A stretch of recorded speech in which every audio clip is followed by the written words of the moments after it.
In this video, I'm going to be telling you my #1 favourite running shoe of 2024.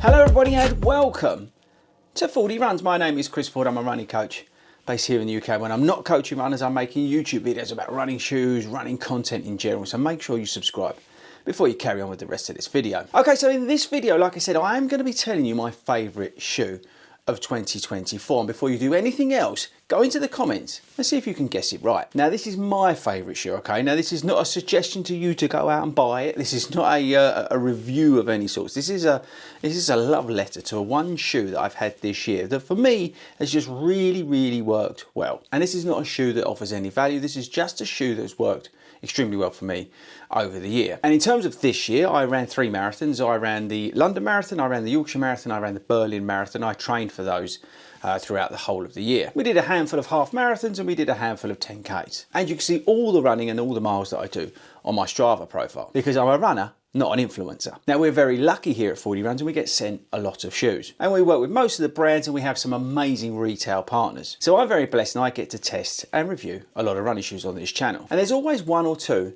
that I look to use wherever I can. Now for me, a good running shoe is the following. It needs to be versatile, it needs to be stable, it needs to be user friendly. I need to be able to do my marathon training in it, I need to be able to do some other forms of sessions in it, and maybe I need to race in it. It has to be the whole package. But most importantly, it has to be comfortable and it has to make me feel awesome. And there is one shoe that did that this year. And that shoe is this, the New Balance SC Trainer version 3. I absolutely love this shoe. But for me, towards the second half of the year, this thing was my go-to shoe. And dare I say it, I actually prefer running in it to the Superblast 2. Controversial, I know. There is just something about this shoe that makes me feel awesome. And we're now going to try and work that out. Now firstly, actually, let's do a few stats and features. Let's run back over what's going on with this shoe. Now this shoe is extremely expensive. It's £230 and it features the Fuel Cell Peber blended midsole. We do have a plate in here and we do have 40mm of stack with a 6mm drop. It's 300 and something grams and this is a UK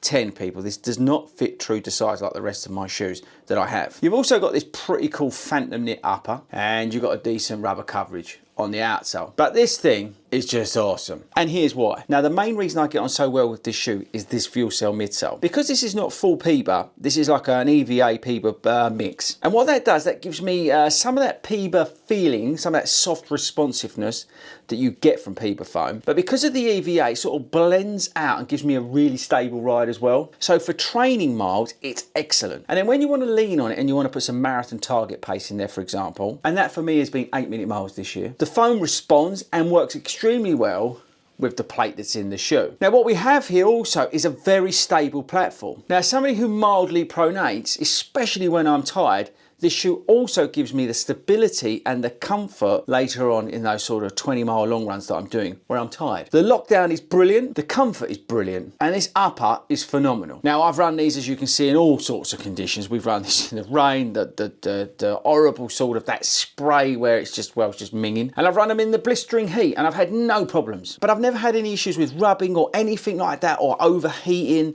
heat spots, nothing. This shoe has just fitted me like a glove. But like I said, the thing for me with this shoe is that I'm able to run easy. I'm then able to drop into goal pace, marathon target goal pace or below, and it responds. But it does that in such a way that it keeps me stable, keeps me honest. The outsole hangs on. It's not overly heavy, but it's not light like my race day shoes. So I'm getting that whole trainer package with an element of sort of speed in it if I need it, which is perfect for marathon training. And that's the thing, right? You've got to remember, most of the year I spend marathon training. And it'll be the same again next year. We've got spring marathons, we've got autumn marathons. I'm going to be training for those. And I need a shoe that can do all of that. And this can. Now there is a couple of downsides. And the main one is that it's £230, which is why I've never really recommended the shoe. Because for you, it makes no sense. At £230, it's not justifiable. But for somebody who gets sent their shoes, it's not a factor for me to consider when making my own opinion on my own shoes that I'm running in, my favourites. And this is the point of the video. This is a shoe that has worked for me personally. Yes, I review shoes and I try and put an element of what you guys would be thinking about that, and that's where price and weight and all that sort of stuff comes into it. But for me,